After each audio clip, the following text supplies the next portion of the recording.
अस्सलामु अलैकुम my YouTube family. Novel name रहमत का सफ़र, रिटन बाय एस फीरान। एपिसोड 2। एक रात फराज ने खुद को आईने के सामने खड़ा पाया। तवील लम्हे वो अपनी आंखों में झांकता रहा। उसे ऐसा लगा जैसे उसके अंदर कोई और वजूद भी छुपा हो, कोई ऐसा वजूद जो औरत के करीब आते ही बेदार हो जाता है और उसके एसाब को सरांट यानी बू में लपेट देता है। फराज के चेहरे पर खैरत और खौफ की लकीरें उभर आई। वो खुद से ही खौफजदा हो गया। फराज के लब थरथरा उठे। उसने आईने से नजरें हटाना चाही, मगर नजरें जैसे उसी में कैद हो गई हों। उसे लगा आईने में नजर आता उसका अक्स उससे कह रहा है, तुम मुझे जितना छुपाओगे मैं उतना ही तुम्हारे अंदर से उभर आऊंगा। अगली सुबह फराज के लिए जैसे हर चीज ही बदल गई थी। कमरा, रोशनी, आईना, सब कुछ वैसा ही था, मगर वो खुद अब वैसा नहीं रहा था। आईने में देखा गया वो लम्हा उसके जहन पर नक्श हो चुका था और उसके अंदर के साए ने जैसे पहली बार खुद को उसे महसूस करवा दिया था। वो यूनिवर्सिटी गया तो चेहरों के हजूम में भी खुद को तन्हा महसूस पाया। हर चेहरा, हर आवाज़ जैसे उसके अंदर की गूंज को बढ़ा रही थी। जहाँ कोई लड़की करीब आती, एक अनजानी बू, एक नाकाबिले बर्दाश्त बेचैनी उसके चारों तरफ फैल जाती। अब वो अच्छे से जान चुका था कि ये उसका वहम नहीं है, ये कुछ और है जो उसके अंदर से जाग चुका है। रात को वो देर तलक बिस्तर पर जागता रहा और खुद से बार बार एक ही सवाल पूछता रहा, आखिर मैं कौन हूँ? मैं ऐसा क्यों हूँ? और मेरे अंदर ये कौन जाग उठा है? उसने फैसला किया कि अब वो मज़ीद फरार हासिल नहीं कर सकता। उसे इस राज को समझना होगा। अगले दिन वो यूनिवर्सिटी की लाइब्रेरी गया। नफ्सियात की किताबें, मेडिकल जर्नल्स, हत्ता के रूहानियात पर लिखी तहरीरें भी उसने खंगाल डाली, लेकिन किसी जगह उस कैफियत का जिक्र न मिला। फिर अचानक ही उसकी नजरें एक पुरानी किताब पर जा रुकी, the hidden senses of the human mind. किताब के सफ़हात पीले और बड़बड़े थे, जैसे बरसों किसी ने किताब को हाथ ना लगाया हो। उसने बेदहानी में किताब खोली तो एक बाब ने उसके कदम रोक लिए। अनवान था, the curse of sensory distortion. बाब में लिखा हुआ था कि कुछ लोग दुनिया को आम हवास की तरह नहीं बल्कि बिगड़े हुए हवास के जरिए महसूस करते हैं। इनके दिमाग मखसूस लम्हात में किसी पोशीदा हकीकत को बू, जायके या आवाज़ की सूरत में महसूस करता है जो दूसरों के लिए गैर मौजूद होती है। अक्सर ये कैफियत नस्ल दर नस्ल मुंतकिल होती चली जाती है। वो सकते में आ गया, क्या ये बदबू हकीकतन मेरा वहम नहीं बल्कि किसी छुपे हुए राज की अलामत है। उसी लम्हे उसके जहन में बचपन की एक धुंधली सी याद उभरी। उसे याद आया कि एक बार उसकी माँ ने कहा था, बेटा, औरतों के करीब बहुत ज्यादा मत जाना। कुछ सच्चाइयाँ सिर्फ हमारे खानदान के लोग ही जान सकते हैं। वो चौंक उठा, क्या ये बदबू मेरे खानदान से जुड़ा हुआ कोई राज है? रात के सन्नाटे में وہ بار بار پرانی کتاب کے اس صفحے کو پڑھتا رہا، لفظوں کے درمیان جیسے کوئی پر اسرار سی سرگوشی تھی جو صرف اور صرف وہی سن سکتا تھا۔ سینسری ڈسٹورشن، کرس، جنریشن سیکرٹ۔ وہ بے چین ہو کر کمرے میں ٹہلنے لگا۔ ذہن میں بار بار ماں کی آواز گونج رہی تھی، بیٹا، عورتوں کے قریب زیادہ مت جانا۔ کیا یہ محض ایک ماں کی نصیحت تھی یا ایک سخت وارننگ؟ اگلے دن اس نے گھر فون کرنے کا سوچا، کئی بار نمبر ملایا، مگر پھر کال کاٹ دی۔ اگر ماں نے کچھ چھپایا ہے تو کیا وہ اب بھی سچ بولے گی؟ یہ سوال اسے بار بار روک دیتا۔ یونیورسٹی کی لائبریری میں بیٹھا وہ اپنے نوٹس دیکھ رہا تھا کہ اچانک ایمانہ اس کے سامنے آ کھڑی ہوئی۔ اس کی آنکھوں کے گرد نیند کی کمی کے سائے تھے، مگر ہونٹوں پر زبردستی کی مسکراہٹ۔ تم مجھ سے کیوں بھاگ رہے ہو؟ تم مجھے کیوں اوائڈ کر رہے ہو؟ آخر تمہارے ساتھ کیا ہوا ہے؟ وہ ایک لمحے کو خاموش رہا۔ دل چاہا کہ سب کچھ سچ بتا دے، لیکن فراز کی زبان بند ہی رہی۔ وہ صرف اتنا ہی کہہ سکا، میرے قریب مت آنا، تمہیں نقصان ہو سکتا ہے۔ ایمانہ نے تلخ ہنسی ہنس دی۔ نقصان؟ تمہیں لگتا ہے محبت نقصان دیتی ہے؟ وہ جواب دیے بغیر وہاں سے نکل گیا، مگر اس کی آنکھوں میں بسی مایوسی دیر تک اس کے ذہن پر نقش رہی۔ اس رات وہ لائبریری دوبارہ گیا۔ اس نے اس کتاب کے مزید باب کھنگالے۔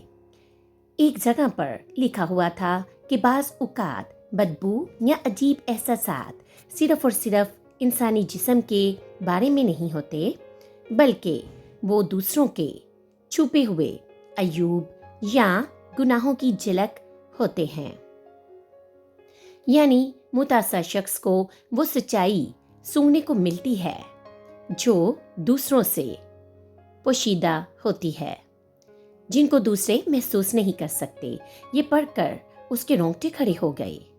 کیا عورتوں کے قریب آنے پر جو بدبو مجھے محسوس ہوتی ہے وہ ان کے اندر کا کوئی راز ہے، یا کوئی گناہ، کوئی زہر، کوئی سچائی جسے دنیا نہیں جانتی؟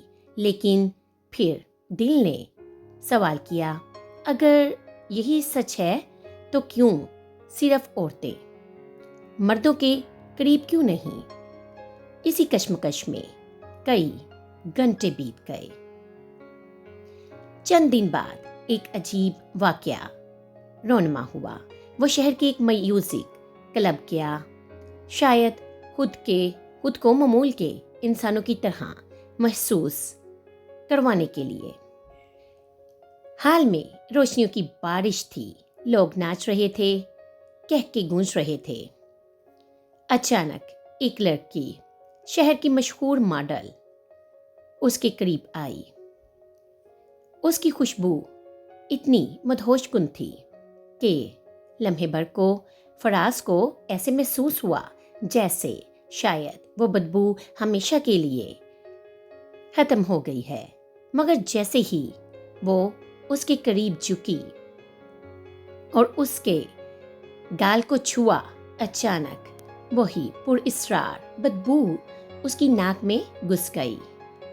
مگر اس بار وہ عام سی سران یعنی بو نہیں تھی، اس بدبو میں کچھ اور بھی تھا، جیسے خون، زنگ اور جلتی ہوئی لکڑی کی ملی جلی باس۔ فراز گھبرا کر پیچھے ہٹا، مگر اسی لمحے اس نے ماڈل کی آنکھوں میں کچھ دیکھا، ایک انجانی صفاقی، ایک ایسا راز جو چھپانا چاہتا تھا مگر چھپ نہ سکا۔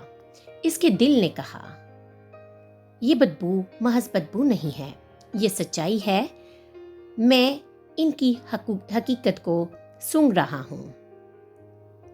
وہ کلب سے نکل کر سیدھا رات کی خالی سڑکوں پر چلنے لگا۔ दिमाग में वही बदबू बार बार घूम रही थी, खून, जंग और जलती लकड़ी की मिली जुली बास।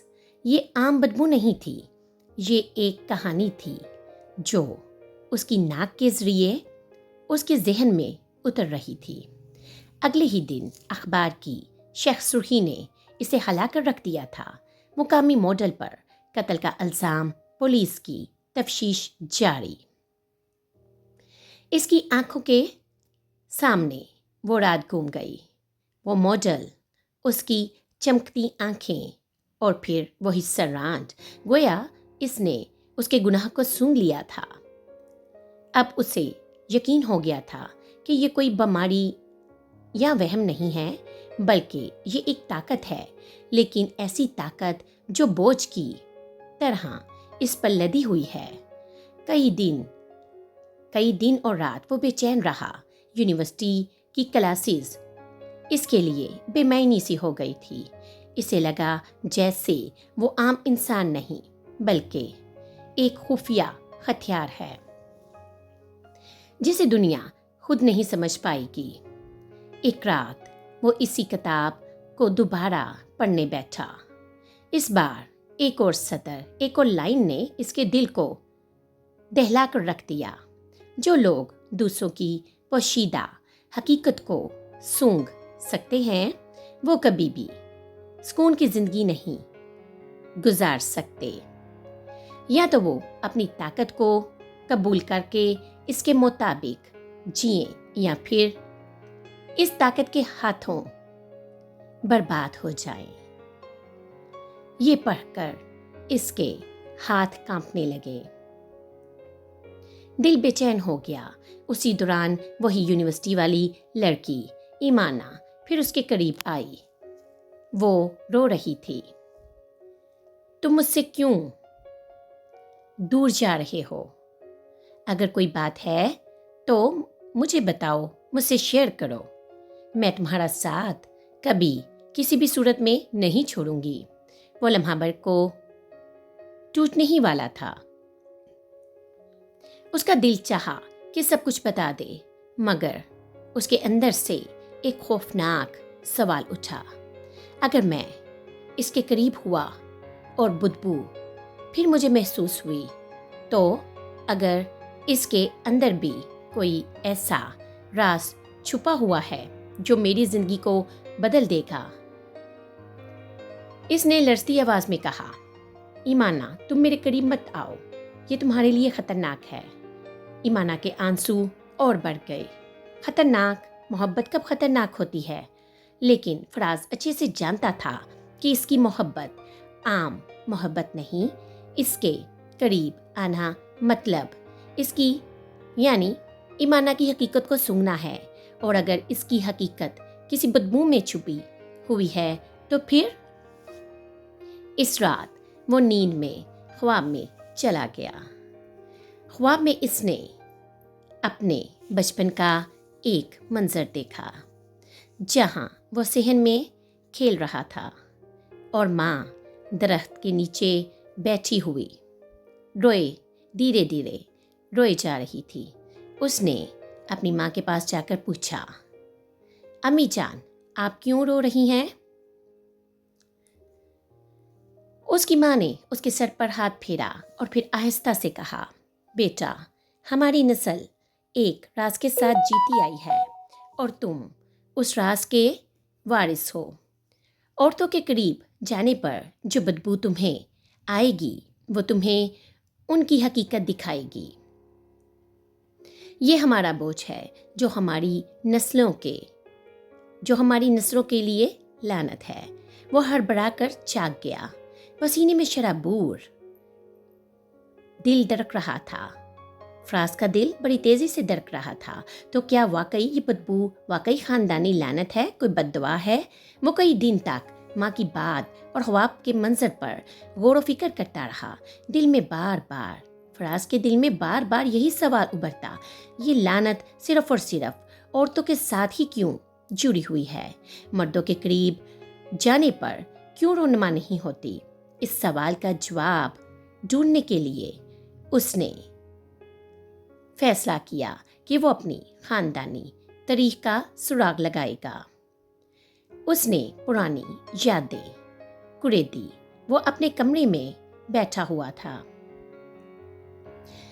امید کرتی ہوں ناول آپ کو اچھا لگے گا۔ ناول اچھا لگے تو لائک، شیئر اور سبسکرائب کریں۔ ملتی ہوں پھر نئی ایپیسوڈ کے ساتھ۔ اللہ حافظ۔